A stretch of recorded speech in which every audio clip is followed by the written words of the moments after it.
Bonjour les enfants. Aujourd'hui, on va découvrir ensemble une nouvelle leçon de grammaire. Je vais vous parler du nom propre et du nom commun. On va apprendre ensemble comment peut-on les différencier. Alors, concentrez-vous et écoutez bien ce qui va suivre. Vous allez voir, c'est super facile.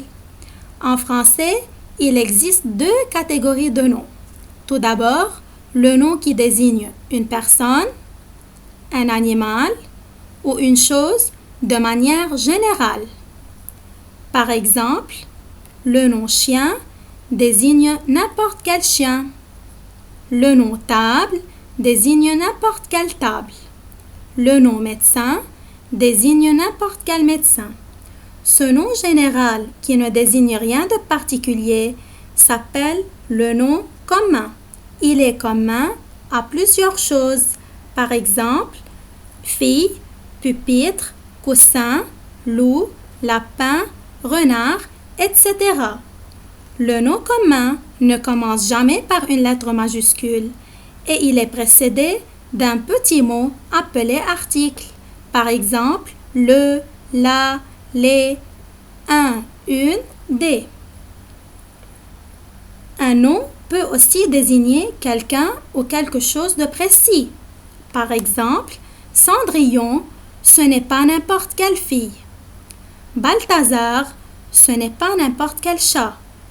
Sami, ce n'est pas n'importe quel garçon. Ce nom particulier qui s'applique à une seule personne s'appelle un nom propre. Il est propre à une seule personne, un seul animal ou un seul lieu et il commence toujours par une lettre majuscule s'il est placé au début, au milieu ou bien à la fin de la phrase. Il commence toujours par une lettre majuscule. Attention! Les noms des villes, par exemple, Beyrouth, Tripoli, Broumana. Les noms des pays, par exemple, Liban, France, Canada. Les prénoms, par exemple, Jeffrey, Alain, Karl. Et les noms de famille, par exemple, Farah, Sawaya, sont tous des noms propres et ils commencent toujours par une lettre majuscule. Pour vérifier si vous avez assimilé et si vous avez bien compris cette leçon, je vais vous proposer plusieurs mots et c'est à vous de préciser s'il s'agit d'un nom propre ou d'un nom commun. Pour chaque mot, vous pouvez mettre le lecteur en pause pour avoir le temps de réfléchir avant de voir la réponse. Commençons avec le premier mot, vache. Est-ce que c'est un nom propre ou bien un nom commun? Vache, c'est un nom commun. On peut ajouter un article avant le mot vache et ça devient une vache ou bien la vache.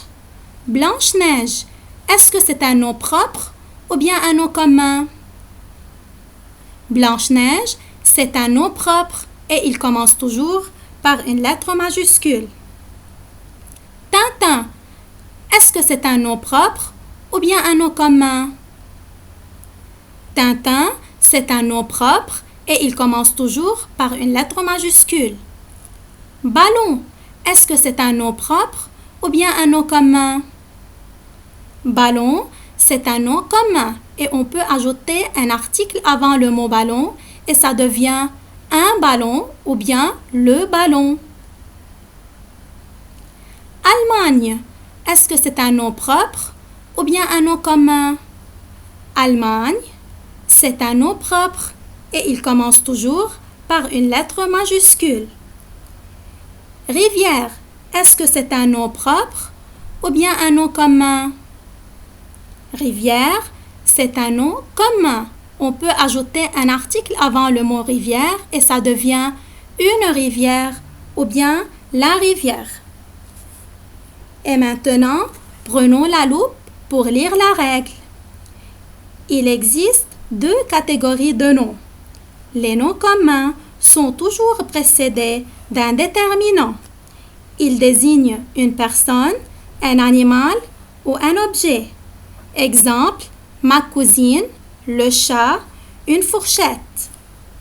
Les noms propres s'écrivent toujours avec une majuscule Il désigne un pays, une ville ou bien une personne. Par exemple, Paris, Liban, Rami, Pauline, etc. Merci et à bientôt.